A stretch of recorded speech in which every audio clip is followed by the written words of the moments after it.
Hello दोस्तों, आज की कहानी है झगड़ालू औरत शिक्षापद कहानी। चलते हैं कहानी की ओर।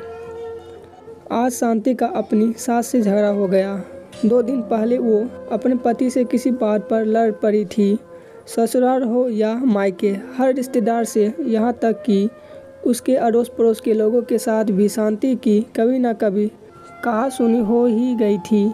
हालत ये हो चली थी कि लोग शांति के साथ अब बात करने से भी कतराते थे।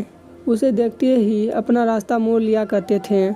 शांति अपने आप को अकेला महसूस करने लगी थी। वह चाहती थी कि इस परिस्थितियों को किसी तरह सुधारा जाए। उसे यह तो पता था कि लोगों का उससे दूर होने का कारण उसके झगड़े थे, लेकिन वह यह नहीं समझ पा रही थी कि यह झगड़े तो कैसे जाते हैं।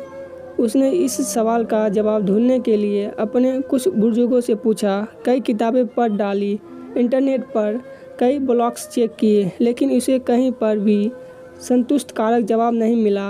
एक दिन शांति के दरवाजे पर एक फकीर भीख मांगने आया। शांति उसे देने के लिए आटा लेकर आई।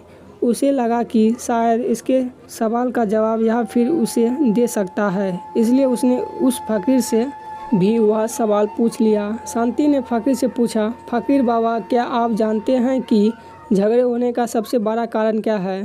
फकीर ने शांति की तरफ देखा और बोला, मैं यहाँ पर भिक्षा लेने आई हूँ और तुम हो कि मुझसे यह फालतू के सवाल कर रही हो।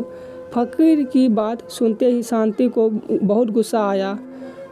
उसने कहा, घर घर जाकर भीख मांगने वाले, तुम मेरी बातों को, मेरे सवालों को फालतू कहते हो? तुम्हारी हिम्मत कैसी हुई? शांति ने और भी कई अड़ी बुरी बातें उस फकीर को सुनाई। शांति अभी गुस्से में बोल रही थी कि फकीर बीच में बोल पड़ा, झगड़ों के कई सारे कारण होते हैं, लेकिन जबान पर काबू ना होना यही झगड़ों का सबसे बड़ा कारण है।